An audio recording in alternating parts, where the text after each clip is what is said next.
seleccionados y clasificados fragmentos de los discursos de Velasco.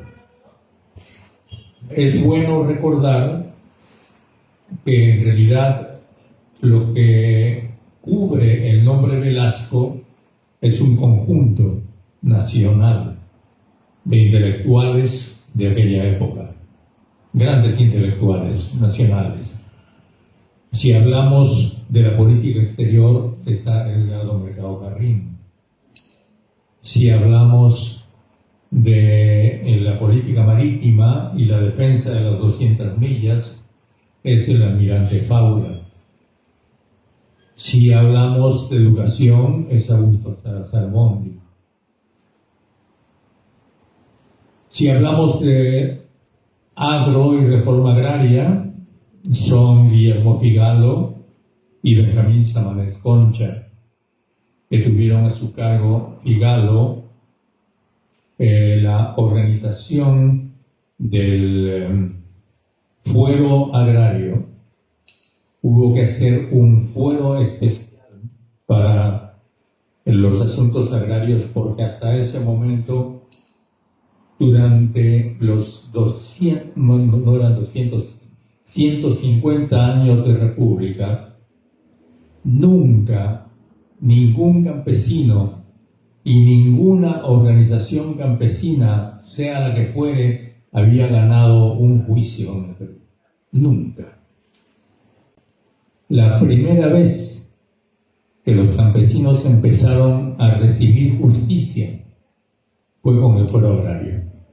Y siempre tenemos que recordar en eso la valentía de Guillermo Figalo y por supuesto de Benjamín Samanez Concha, que fue el hombre que lideró el proceso de reforma agraria a nombre del gobierno revolucionario. Ya mencioné a Augusto Salazar Bondi, y hay que decir también que en realidad ellos fueron parte de un conjunto mucho mayor. Sería difícil mencionarlos a todos, y además para la redacción propia de estos textos cooperaron mucho tres personas: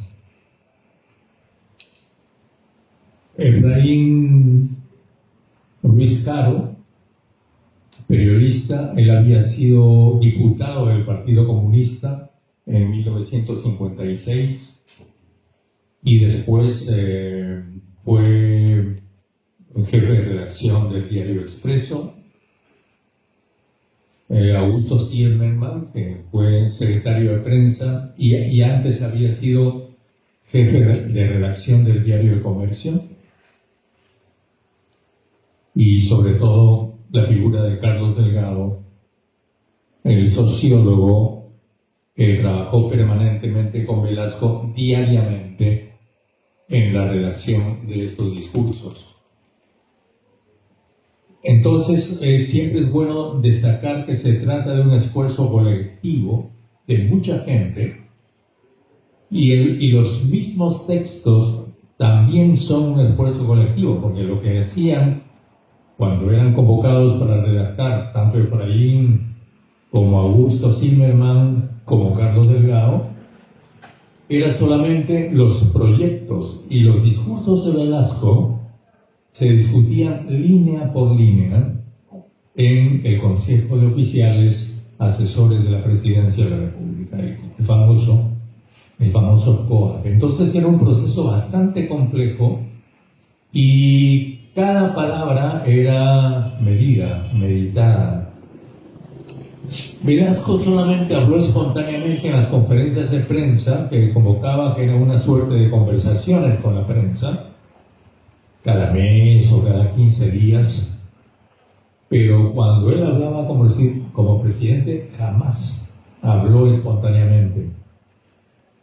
Siempre habló, sus palabras siempre fueron el producto de un proceso colectivo, y eso es muy bueno destacarlo.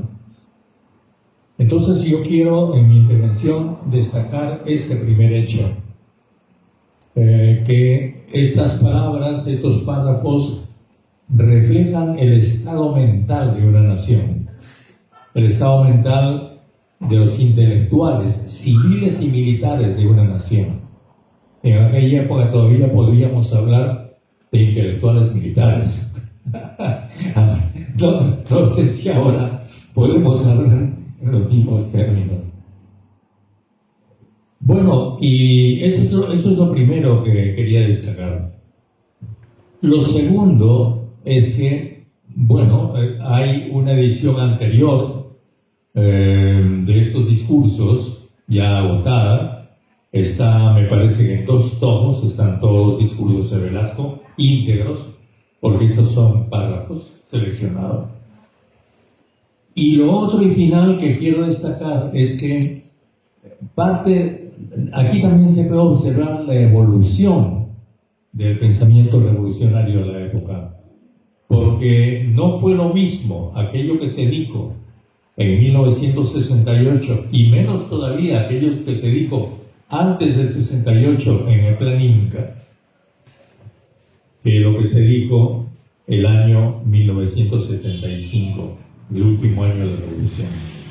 Porque el pensamiento revolucionario fue evolucionando, fue cambiando, fue deshaciendo mitos, fue ya renunciando a autocensuras, y de una posición que empezó diciendo no somos ni capitalistas ni comunistas, se terminó diciendo estamos por la construcción de una sociedad predominantemente autogestora, es decir, una sociedad socialista.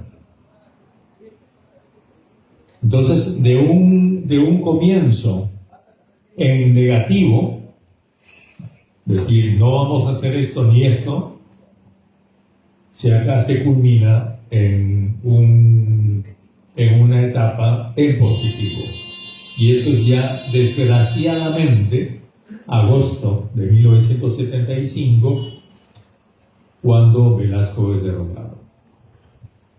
Porque también hay que decir que a estas palabras va acompañando una evolución del proceso revolucionario en que las circunstancias le van siendo cada vez más adversas. Van cayendo los gobiernos progresistas en América Latina, fundamentalmente el de Salvador Allende, y las cosas van siendo muy difíciles. Empieza la crisis petrolera a partir de la subida del petróleo producido por los países árabes, y el proceso revolucionario va encontrando tanto dificultades económicas como una cada vez mayor oposición política, tanto de la derecha como de ciertos sectores de la izquierda, que van haciéndose cada vez más rabiosos, cada vez más agresivos, y eso culmina, como sabemos, en el saqueo de Lima, organizado por la CIA y el APRA, que penetran la Policía Nacional del Perú en febrero de 1975. Y ya con el comienzo de acciones terroristas en julio de 1974. Y por supuesto, la enfermedad de Velasco, que lo inutiliza en su necesaria e indispensable movilidad como jefe de la revolución.